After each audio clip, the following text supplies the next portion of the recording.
பாரிய ஆயுதங்களை வைத்திருக்கும் இடங்களை ஒரு தனியார் நிறுவனத்திற்கு தாங்கள் கொடுத்ததாகவும் அவர்கள் தான் இந்த ஆயுதங்களின் சொந்தக்காரர்கள் என்பதாகவும் அதனை அவர்கள் கடந்த ஆண்டு போலந்துக்கு விற்க முயன்ற பொழுது சர்வதேச அழுத்தம் காரணமாக அந்த முயற்சி தடை விதிக்கப்பட்டதாக கூறப்படுகின்ற பொழுதிலும் இலங்கை என்பது ஒரு பாரிய போரில் கடந்து வந்த நாடு, பாரிய போரரங்கொண்டை கடந்து வந்த நாடு.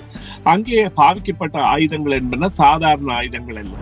தெர்மோபெரி குண்டுகள் மற்றும் கிளஸ்டர் குண்டுகள் மற்றும் மல்டி பெரல் ஆர்டிலரிகள் மற்றும் 122 mm மற்றும் 155 mm ஆர்டிலரிகள், கிளஸ்டர் குண்டுகள் என்பன பல அழிவுகளை ஏற்படுத்தி இருந்தன தமிழ் மக்களிடையே. அதே போன்று இந்த தெர்மோபெரிக் குண்டு என்பது அங்கே அந்த குண்டு வெடித்த இடத்துல ஒரு வெக்யூம் ஒன்றை கிரியேட் பண்ணி அந்த இடத்தில் இருப்பவர்களையே இல்லாமல் செய்வது கனதியானது என்பதால் தான் ரஷ்யா இந்த விவகாரத்தை வெளிக்கொண்டிருக்குமே தவிர சிறு ஆயுதங்கள் கொடுக்கப்பட்டிருந்தால் அல்லது இதில் சம்பந்தப்பட்டிருந்தால் இதனை ஒரு விவகாரமாக எடுத்திருக்காது.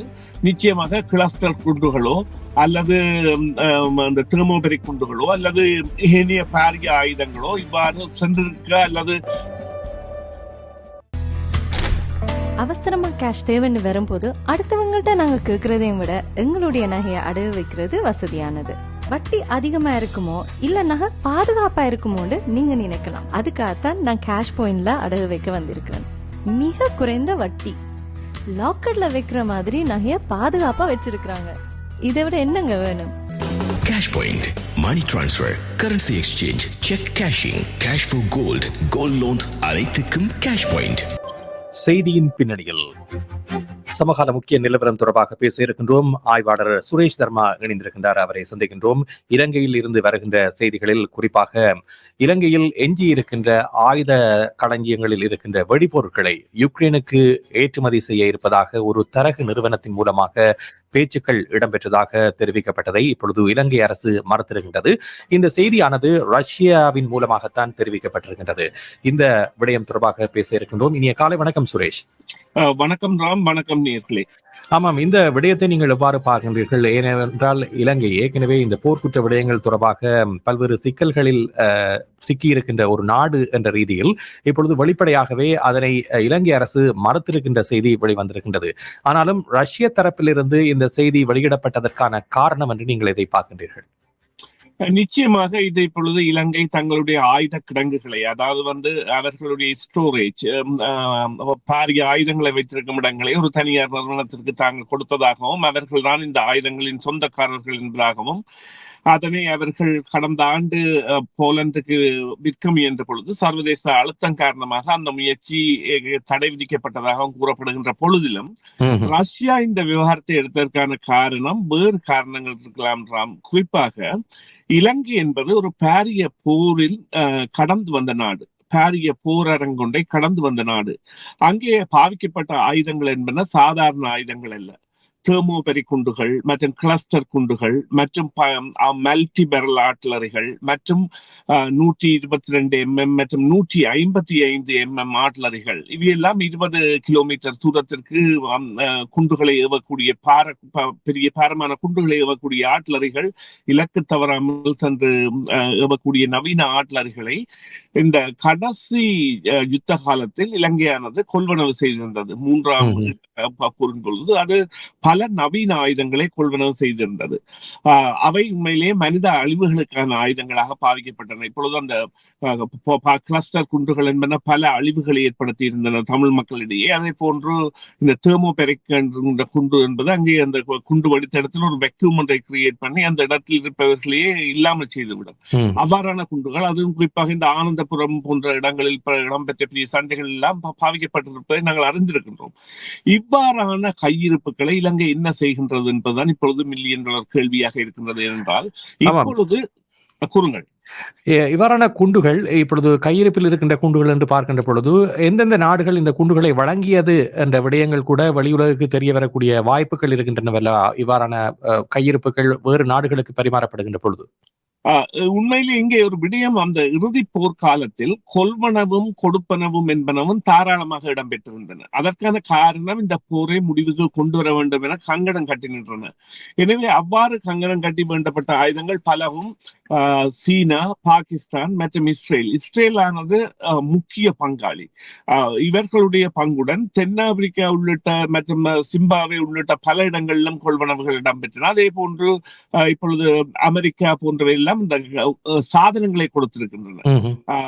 நேரடியாக ஆயுதங்கள் என்றில்லாட்டிலும் சாதனங்களை கொடுத்திருக்கின்றன. எனவே பல நாடுகள் சம்பந்தப்பட்ட விவகாரம். இப்பொழுது வருகின்ற விடயம் என்னவென்றால், இந்த ஆயுதங்கள் கொடுக்கப்பட்டது ஏதோ மட்டுப்படுத்தப்பட்ட அளவில் கொடுக்கப்படவில்லை. போர் மே 19 முடிவுக்கு வரும் என்பதையும் எதிர்பார்க்கவில்லை. எனவே அவர்களிடம் தாராளமான கையிருப்பு என்பது இருந்தது. அந்த கையிருப்பை இப்பொழுது அவர்கள் எதுவுமே செய்ய முடியாத நிலையில் இருக்கின்றதற்கான காரணம் என்னவென்றால், அங்கே போர்ன்றது முடிவுக்கு வந்த பிறகு இவ்வாறான தூர நோக்குள்ள ஆயுதங்களோ அல்லது கனரக ஆயுதங்களோ, இப்பொழுது இந்த 50mm கேனன் போன்றவை அந்த ஆயுதங்களோ எதுவுமே தேவையில்லாதவை, தூர இலக்கு. இப்பொழுது அவர்களுக்கு தேவையானவை சாதாரண இந்த AK-47 மற்றும் துப்பாக்கிகளை ஒழிய இந்த தூர இலக்குகளை வைத்தோ அல்லது பாரிய அழிவுகளை ஏற்படுத்துகின்ற ஆயுதங்களோ தேவையில்லை. அந்த ஆயுதங்களை இலங்கை நிச்சயமாக விற்றிருக்கின்றது அல்லது விற்க முனைந்திருக்கின்றது என்ற சந்தேகம் ரஷ்யாவுக்கு தெரிந்திருக்கும், அல்லது ரஷ்யா இந்த விவகாரத்தை இவ்வாறு பெரிதுபடுத்தி இருக்க முடியாது. எனவே அவ்வாறான நிலையில் தான் இந்த விவகாரம் பெரிதுபடுத்தப்பட்டிருக்கின்றது. ஆனால் இப்பொழுது இலங்கை கூறுகின்ற காரணம் என்னவென்று சொன்னால், இல்லை இது வேறு ஒருவரின் பயன்பாட்டில் இருந்தது. அப்ப அங்கே எழுகின்ற கேள்வி என்னவென்றால், உங்களிடம் இருந்த ஆயுத கொள்வனவுகளுக்கு அல்லது ஆயுத கையிருப்புகளுக்கு என்ன நடந்தது? இப்பொழுது குறிப்பாக பார்த்தீர்களானால், அவர்கள் 15க்கும் மேற்பட்ட கெஃபீர் விமானங்களை வைத்திருக்கின்றார்கள். அதே போல மிக் விமானங்களை அது கூட 15க்கும் மேற்பட்டதை வைத்திருக்கின்றார்கள். இவற்றினால் பயன்பாடு அல்லது அதை விட MI8 MI15 உலங்குவானத்திகள், பாரிய உலங்குவானத்திகளை வைத்திருக்கின்றார்கள். அவை அவர்களுக்கு இப்பொழுது தேவையா என்றால் இல்லை.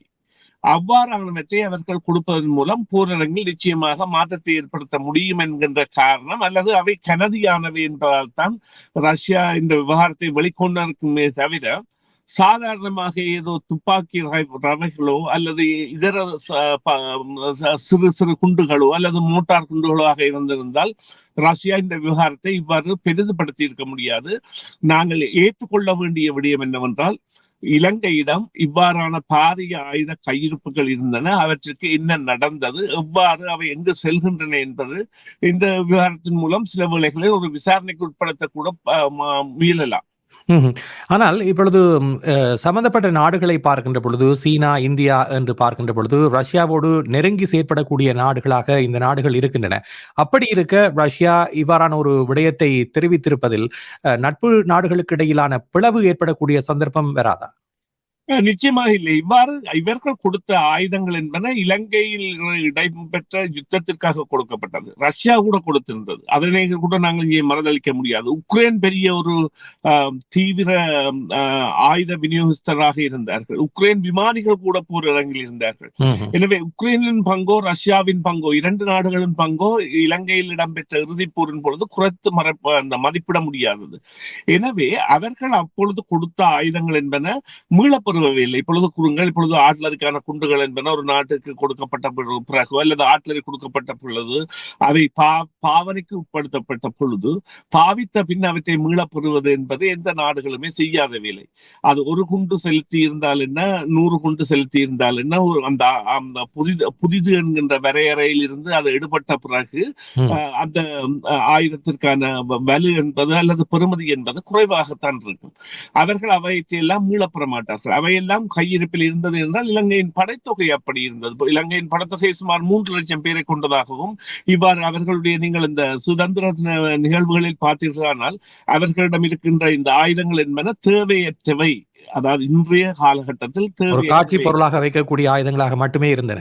ஆமாம், அவை காட்சி பொருளாக அந்த டேங்கிகள் எல்லாம் இப்பொழுது எந்தவித ஒரு பயன்பாட்டிற்கும் செலுத்த முடியாதவை. அவை ஒரு காட்சி பொருளாகத்தான் வைத்திருக்க முடியும். அதே போல படகுகள், டிவோரா படகுகள் அல்லது பாரிய கடற்படை களங்கள், இவ்வாறானவற்றை எல்லாம் என்ன செய்கின்றார்கள் என்பதை ஒரு விசாரணைக்கு உட்படுத்தலாம். ஆனால் ரஷ்யா, நான் குறிப்பிட்டது போல, சிறு ஆயுதங்கள் கொடுக்கப்பட்டிருந்தால் அல்லது இதில் சம்பந்தப்பட்டிருந்தால் இதனை ஒரு விவகாரமாக எடுத்திருக்காது.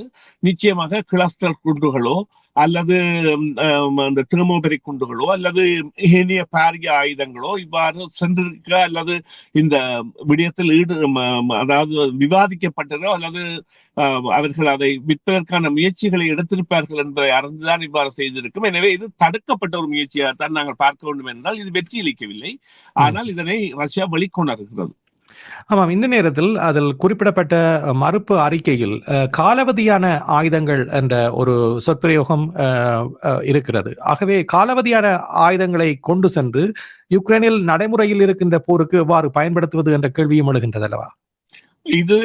இந்த கேள்விக்கான பதில் ராம், அதாவது எப்பொழுது 10 ஆண்டுகளுக்கு ஒரு ஆயுதத்திற்கு அந்த காலாவதி தேதி நியமிக்கப்பட்டால் அந்த 10 ஆண்டுகளில் வேறு இடத்தில் போரை தொடங்கி ஆயுதத்தை விநியோகிக்கிறதாக முதல் தர நாடுகள் இருக்கின்றன. அமெரிக்கா கொடுப்பதெல்லாம் ஏதோ அது உடனே செய்து கொடுக்கவில்லை. அவர்கள் அதாவது தங்களுடைய கையிருப்பை புதுப்பிக்க வேண்டும், உயிர்ப்பிக்க வேண்டும். இப்பொழுது சொல்லுங்கள், 2020ஆம் ஆண்டு காலாவதியான ஒரு ஆயுதமாக இருந்தால் கூட அது உயிர்ப்புடன் தான் இருக்கும். நாங்கள் இப்பொழுது கண்டு கொண்டிருக்கிற விடயம் 2ஆம் உலக யுத்தத்தில் இருக்கின்ற குண்டுகள், கீழே விழுந்த குண்டுகள் கூட மீட்கப்படுகின்ற போது வெடித்த சம்பவங்கள் இருக்கின்றன. எனவே ஆயுதங்களின் உயிர்ப்பு என்பது அது எல்லை கடந்தது. ஆனால் எந்த நாடுமே அவற்றிற்கான ஒரு திகதியை நிர்ணயித்து வைத்திருக்கும் என்றால் அவற்றின் வெற்றி சான்றுகள் அல்லது அவற்றை இலக்கை நோக்கி செல்கின்ற சாத்தியங்கள் எவ்வளவு இருக்கும் என்பது அதன் அந்த ஆயுதத்தின் இந்த கையிருப்பு காலம் அல்லது எக்ஸ்பைரி டேட் என்பது முடியும் பொழுது சில வேளைகளில் மாறுபடலாம். எனவே அந்த ஆயுதங்கள் நிச்சயமாக பாவிக்கக்கூடியவை. இப்பொழுது எந்த நாடும், அமெரிக்கா உள்ளிட்ட பல நாடுகளும் கொடுக்கின்ற ஆயுதம் என்பது அவர்களுடைய அந்த எக்ஸ்பைரி டேட்டை அடைகின்ற பொழுதுதான் இவ்வாறான போர்கள் கூட இடம்பெறும். அதனை நாங்கள் ஞாபகத்தில் வைத்திருக்க வேண்டும். எனவே இந்த காலாவதி என்பது ஒரு கணக்கு திகதி. அதற்கும் ஆயுதங்களின் உயிர்ப்பு தன்மைக்கும் நிறையவே வேறுபாடு உண்டு. நன்றி. அந்த தகவலை சுருக்கமாக வழங்கியமைக்கு நாங்கள் மீண்டும் மற்றொரு பொழுதிலே சந்திக்க இருக்கின்றோம். நிகழ்ச்சியில் கலந்து கொண்ட சுரேஷ் நன்றி கூறி விடைபெறுகின்றோம். மீண்டும் சந்திப்போம். நன்றி ராம். நன்றி நேயர்களே, மீண்டும் சந்திப்போம். சிஎம்ஆர் யூடியூப் சேனலில் இணைந்திருக்கும் நேர்கள் அனைவருக்கும் எமது நன்றி. காமெண்ட்ஸ் பகுதியில் உங்கள் கருத்துக்களை தெரிவிக்க தவறாதீர்கள். முக்கிய செய்திகள், காணொளி தொகுப்புகள், நேர்காணல் என பலதரப்பட்ட அம்சங்களையும் உங்களுக்காக தருகின்றது சிஎம்ஆர் யூடியூப் சேனல். சிஎம்ஆர் என்று சர்ச் செய்து எமது யூடியூப் சேனலை சப்ஸ்கிரைப் பண்ணுங்கள். உங்கள் உற்றார் உறவினர் நண்பர்களோடும் இந்த காணொளி தொகுப்புகளை பகிர்ந்து கொள்ளுங்கள். அருகில் இருக்கின்ற முக்கிய காணொளி தொகுப்புகளையும் தவறவிடாமல் பாருங்கள்.